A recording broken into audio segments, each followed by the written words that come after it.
Arbi, Ya. aku pengen kita main hipnoterapi dong. Terapi oke. Iya, tapi ke Nagita. Kita. Iya. Jadi yang saya lakukan ini tidak menghilangkan kesadaran, lebih fokus. Jadi pikiran sadarnya kita buka, sementara logisnya kita nonaktifkan. Jadi apapun yang terjadi ada yang terpendam ataupun di masa lalu akan terkuak ataupun diceritakan. Oke. Udah siap? Enggak siap. Siap. Oke. Boleh fokus ke lilinnya? Ya. Hadap ke lilin. Oke. Kakinya boleh lurusin, tangannya di Saya berdua. Arbi, yang Nagita dulu. Oh Nagita dulu, oke. Nagita dulu. kalau bisa memang memberikan sugesti untuk Nagita juga ya. Ya. Ya. Oke. Sekarang fokus ke lilinnya. Tarik napas lewat hidung. Oke, keluarkan lewat mulut. Oke, relax. Oke, saya itu 1 sampai 5, step hitungan. Baik, Anda rasakan bahwa di sekitaran ujung kepala sampai ujung kaki semakin nyaman, semakin rileks, lebih tenang, lebih nyaman. 2, apapun yang terjadi di masa lalu, punya pengalaman yang terpendam ataupun cerita yang belum pernah diceritakan, bisa diceritakan, lebih nyaman, lebih rileks. 3, apapun yang terjadi, perasaan Anda bisa ungkapkan yang di masa lalu belum pernah diceritakan, oke, bisa diungkapkan. 4, dan 5, apapun yang terjadi biarkan itu menjadi lebih tenang, lebih nyaman, lebih rileks ketika bercerita. Oke. Oke. Aku pengen nanya deh sama Nagita. Nagita, ini banyak banget kan isu-isu tentang Raffi gitu. Tapi apa yang membuat Nagita tetap menjadi istri yang selalu berdiri di belakangnya Raffi dan tetap kuat? Dan kamu tetap bisa bertahan sama Raffi? Ya, alhamdulillah tuh aku memang orangnya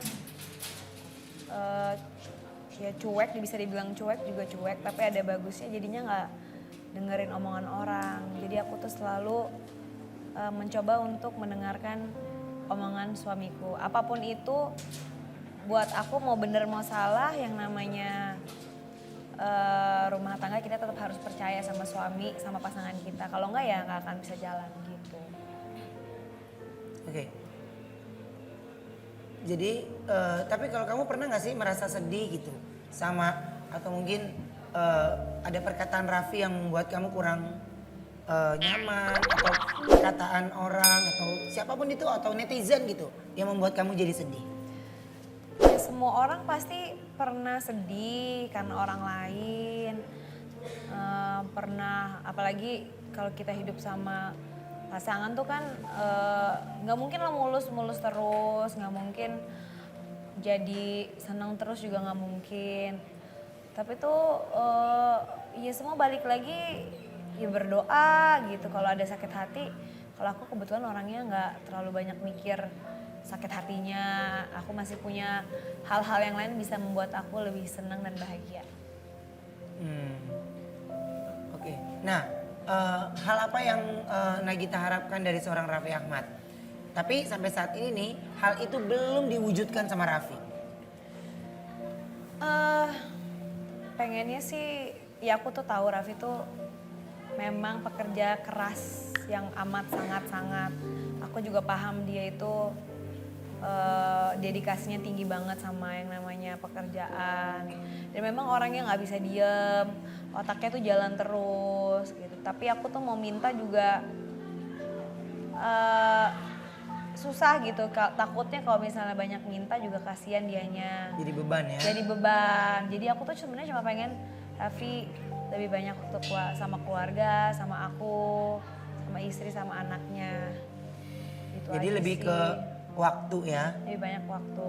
Ya cuman itu kan tetap balik lagi harus dari dirinya sendiri karena itu sesuatu yang tidak bisa dipaksakan sama orang lain. Ya. Tapi emang kira-kira kamu termasuk istri yang banyak nuntut gak sih ke Raffi?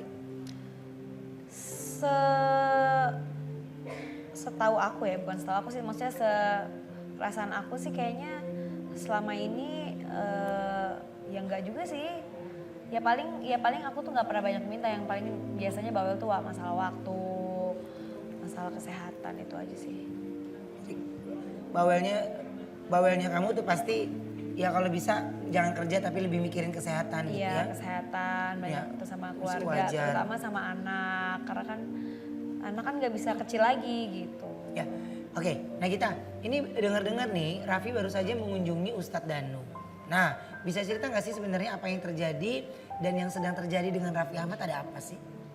Jadi kan memang Raffi kan suaranya tuh kan hilang terus, serak-serak terus. Terus kita udah coba ke beberapa dokter. Memang kalau dari dokter anjurannya kan harus diambil dioperasi. Untuk operasi itu kan downtime-nya tuh agak lumayan lama, nggak boleh ngomong, harus istirahat. Sedangkan aku juga paham Raffi juga nggak mungkin dia bener-bener mau berhenti bekerja gitu dengan kita tahu dia juga sangat amat emang senangnya kerja gitu. Kalau misalnya dipaksain dia harus berhenti kerja bukan kemauannya dia kan pasti stres takutnya kan. Jadinya kita coba cari alternatif lain gitu. Udah beberapa sih alternatif, salah satunya kita ke Ustadz Danu gitu. Nah terus berarti kalau ke Ustadz Danu itu apa yang dibahas? Ya lebih ke sisi rohaninya sih, maksudnya dari sisi agamanya. Mungkin kalau di sana kan metodenya itu mungkin kita punya kesalahan atau apa gitu, ada yang menyakitkan hati. Jadi mungkin pangkal permasalahan dari kesehatan itu semuanya dari apa yang kita lakukan. Kalau menurut metodenya Ustadz Danu. Jadi ya kita sih mencoba untuk semuanya dari medis, kita ke beberapa alternatif juga, semuanya kita jalanin. Gitu. Oke, nah kita, ini aku pengen nanya juga nih, apa bener nih Raffi ini sakit karena suka marah-marah ke kamu gitu? Itu berbicara keras. Bukan ngomong itu bukan aku yang ngomong sih ya, bukan aku yang ngomong, memang waktu itu pas ketemu sama Ustadz Danu, dibilangnya kayak gitu. Cuman kalau aku pribadi sebenarnya ya nggak pernah dimasukin ke hati juga sebenarnya gitu. Ya, namanya rumah tangga pasti ada cekcok, marah gitu tuh membuat aku lumrah gitu. Nggak pernah yang sampai gimana-gimana banget. Gitu. Tapi kalau kamu yang belum kamu ungkapin sama Raffi selama perjalanan usia pernikahan 5 tahun, apa sih yang mungkin di YouTube kalian nggak ngomong, nggak pernah kalian sampaikan, tapi aku pengen dengar kalau di sini apa yang belum pernah didengarin oleh Raffi. Ungkapan dari Nagita. Sebenarnya nggak ada sih, karena memang aku tuh sebenarnya aku tuh nggak pernah banyak minta orangnya, nggak pernah banyak ribet juga enggak gitu. Jadi memang yang penting dari hari ke harinya semuanya makin baik. Kita sebagai suami istri makin solid, sebagai suami istri makin saling sayang dan saling cinta. Terus sama-sama bisa saling mengerti dan yang pastinya lebih banyak waktunya itu maksudnya waktu yang berkualitas gitu. Ya, oke. Arbi, disadarkan lagi seperti semula. Oke, fokus ke lilinnya. Oke, sekarang saya hitung 1 sampai 3, semuanya kembali seperti semula. Menjadi lebih pribadi yang lebih tenang, lebih semangat, lebih nyaman dari sebelumnya. Apapun yang terjadi biarkan berlalu. Hal tersebut membuat Anda semakin nyaman, semakin rileks. 1, 2, dan 3. Oke, lebih nyaman, lebih rileks. Oke.